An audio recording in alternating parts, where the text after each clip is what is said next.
There's an F chord in this song. Oh, what the f...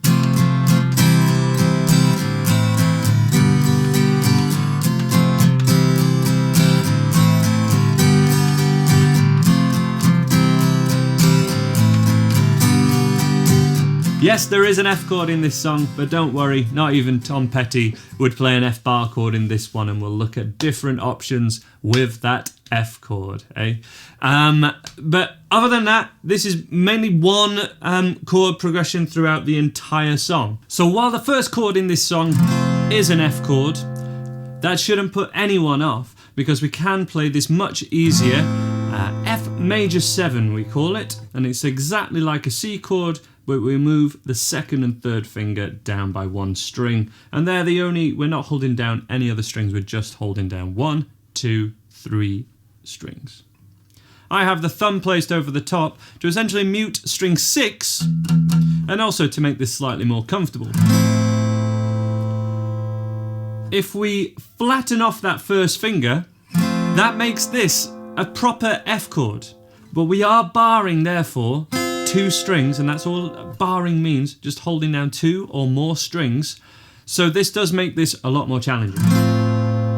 If that thinnest string doesn't ring out when you play this way of playing an F chord, that's absolutely fine, and you'd also be playing an F chord. You know, if that thinnest one doesn't ring out, that's fine. But it does make a difference because we're not on each chord for long, what fingers you use to do what thing. The next chord is a C. So that really influences to not go for the bar chord. We're going to go either for this way or this way.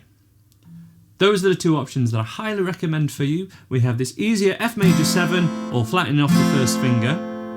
But what I would suggest is going for this way, which is a full proper F chord. You don't have to hold the thickest string down with the thumb, and fingers 2, 3 and 4 need to stay on the tips, and that first finger is flat. That is a normal F chord. And it's very easy, if we keep this third finger down, to change to a C, which is the important bit, being able to get to this C chord very quickly.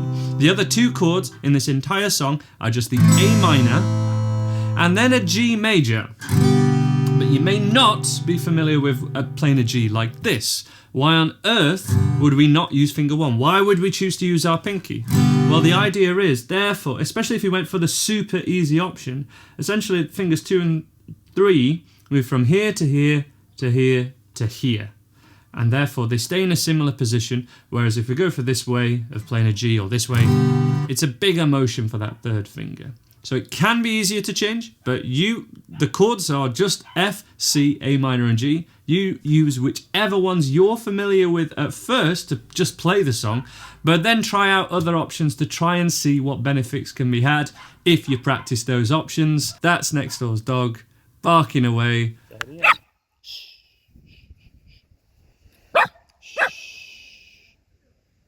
So out of personal preference for me and for the sound of it, I'm going to use and display this F chord, C, A minor and G. This would be my preference. Strumming wise, we can strum all down strums or downs and ups, but to a rhythm of what we call an 8th rhythm, which is playing something called quavers, which are not the crisps that you eat. That is the term for a half a beat, because each strum would last for half a beat each. We could go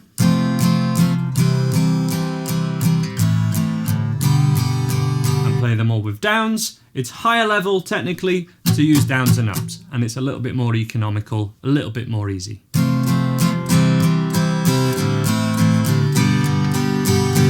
That is easy when you can do it. Nothing's easy at first, but that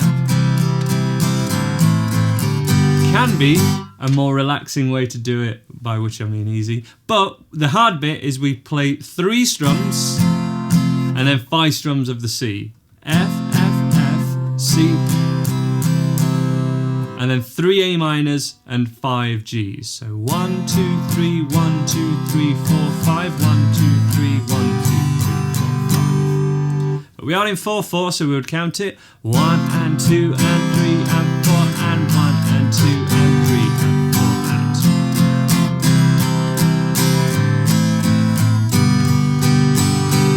Let me demo that very slowly so you can choose which one you're going to go for. Downs first of all, because it will be simpler. 3, 4.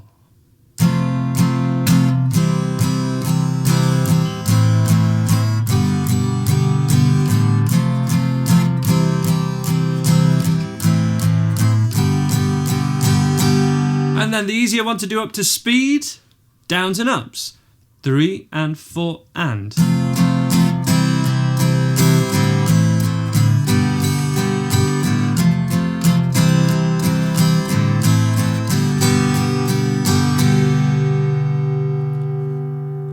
It should also be noted that this is almost the same chords as Wheels by the Foo Fighters, and Dave Grohl from the Foo Fighters is a massive Tom Petty fan. When the wheels come down. But for this song, it is simply a repetition of that chord progression for the entire song. So I want to challenge you to jam along to the original recording. Remember, with YouTube, you can slow down any videos. You could slow me right down so I sound more like the Beatles, talking really like this. But it's really, really advantageous, especially at this level, if you're starting to work on bar chords and these sort of chords, to play along to the original recording. And that can become your practice routine, at least for a little while, and as a part of your practice routine. Absolutely crucial. So jam along to Learning to Fly by Tom Petty right now, and I really wish you all the best with it. Let me know how it goes down in the comments below. Let me know any more requests. I'll make sure I can speak next time I film a tutorial, and take care of yourselves. Bye for now.